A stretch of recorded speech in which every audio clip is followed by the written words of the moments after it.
CBSE board based question. From a solid right circular cone. From a solid right circular cone where height is 6 centimeter, radius of base is 12 centimeter, a right circular cylinder cavity of height 3 centimeter and radius 4 centimeter is hollowed out, such that bases of cone and cylinder from the concentric circles find the surface area of remaining solid in terms of pi.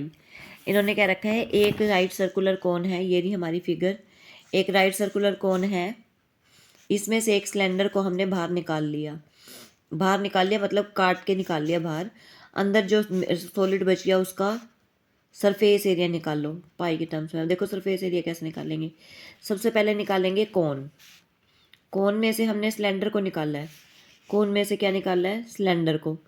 तो अब सबसे पहले curve surface area of कोन निकालेंगे, area of solid, खाली solid solid का, area of base of the circle of कोन, क्योंकि ये यूं का यूं बना रहेगा। जब हम इसमें से निकालेंगे एक तो ये और एक ये शेप हमारी छपी रहेगी, और कौन सी शेप छपेगी, curve surface area of cylinder की। जब हम इसमें से निकालेंगे तो ये शेप हमारी यूं की यूं बन जाएगी। तो क्या फॉर्मूला निकलेगा रिमेनिंग सॉलिड का, curve surface area of cone plus area of base of circular cone plus curve surface area of cylinder. अब इनका निकाल लेंगे। पहले curve surface area of cone, cone के लिए हमें क्या दे रखी है, हाइट ऑफ कोन दे रखी है हमें, ये वाली हाइट ऑफ कोन दे रखी है हमें 6 सेंटीमीटर, और रेडियस दे रखी है कोन की अलग अलग दे रखी है, रेडियस ऑफ कोन की दे रखी है 12 सेंटीमीटर। ऐसे ही सिलेंडर की हाइट हमें दे रखी है 3 सेंटीमीटर, ये देखो एरो लगा रखा है, और रेडियस दे रखी है 4 सेंटीमीटर। अब एल निकाल लेंगे हम, स्लैंट है क्योंकि curve surface area of cone क्या होता है, pi r l, curve surface area of cone क्या होता है, ये रहा पाई आर एल।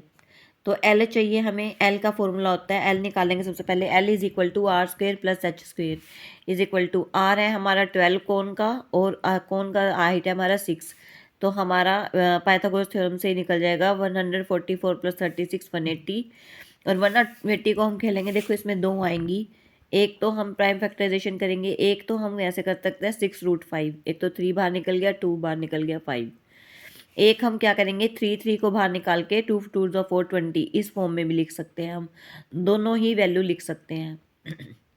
अब पाई आर एल की वैल्यू हमने निकाल ली, मैं इस फॉर्म में लिख रही हूँ 3√20 में, pi multiply 12 pi R multiply R 12 और 3√20, इनको मल्टीप्लाई करेंगे 12 3 36√20 पाई सेंटीमीटर स्क्वेयर। अब area of the base circular circle of cone, अब देखो नीचे वाला सर्कल ऑफ कोन कैसे निकालेंगे, देखो ये वाला है जो फिगर में, देखो ये वाला, एक तो एरिया ऑफ आउटर सर्कल, देखो ये है आउटर सर्कल, आउटर सर्कल है। अब हम इसको जब इसमें से हम कोन सिलेंडर को निकालेंगे, एक ही शेप बच जाएगी, क्या बचेगी, शेप, अंदर वाला हिस्सा तो नहीं बचेगा, और एक ये भी कटेगा हमारा। तो हम क्या करेंगे, एरिया ऑफ आउटर सर्कल में से इसको घटा देंगे और इस ऊपर वाले को घटा देंगे, सर्कल को, इस ऊपर वाले सर्कल को और इस ऊपर वाले सर्कल को घटा देंगे। तो area of base of circular cone, area of outer circle minus area of inner circle minus area top circular area of the cylinder. अब देखो पाई आर स्क्वेयर में से, अब एरिया ऑफ सर्कल क्या होता है, pi r square, pi r square में से हम क्या करेंगे, area of inner circle, inner में कौन सा रेडियस आएगा, सिलेंडर वाला, पाई 6 स्क्वेयर माइनस ऊपर वाला जो सर्कल है उसमें भी, ये देखो ये ऊपर वाला जो सर्कल है इसमें भी सिलेंडर का ही आ रहेगा, तो पाई 6 स्क्वेयर। अब दोनों प्लस दोनों कट जाएंगे, क्या बच गया हमारे पास, खाली ये बच गया पाई आर स्क्वेयर, क्या बच गया, पाई आर स्क्वेयर, और ये होता है 12 12 ज़ा 144 पाई।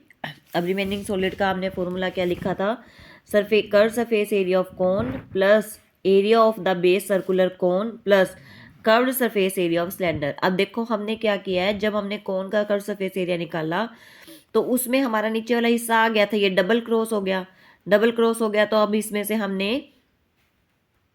जब हमने इसका ये जो सिलेंडर था, सिलेंडर वाले बेस का area, cylinder circular cone, area of base of the circular cone plus curve surface area of the cylinder, ये तीनों चीज़ ले लेंगे इसमें हम, curve surface area of cone, solid में क्या क्या बचेगा, और area of base of circular cone plus curve surface area of cylinder, और हमने इनकी वैल्यू निकाल ली थी, 36√20 पाई आई थी कोन की, 144 पाई आई थी हमारी area of base of circular cone, 144 pi plus curve surface area of cylinder आया था हमारा 24 पाई। अब देखो curve surface area of cylinder हमने निकाला नहीं हुआ, हम यहाँ निकाल लेते हैं इसको 2πRH। पाई की फॉर्म में ही निकालना है। आर कितना था सिलेंडर का? सिलेंडर का आर कितना था? 3 और एच कितना है? 4। 2 3 ज़ा 6, 6 4 ज़ा 24, ये होगा 24 पाई। 2πRH हम यहाँ पे निकाल लेंगे, जो इसका ऊपर का हिस्सा ये निकलाएगा। और अब इन सबको ऐड कर देंगे। 144 पाई प्लस 24 168 प्लस 336 रूट 20 पाई। ये हमारा आंसर आ गया। Thank you.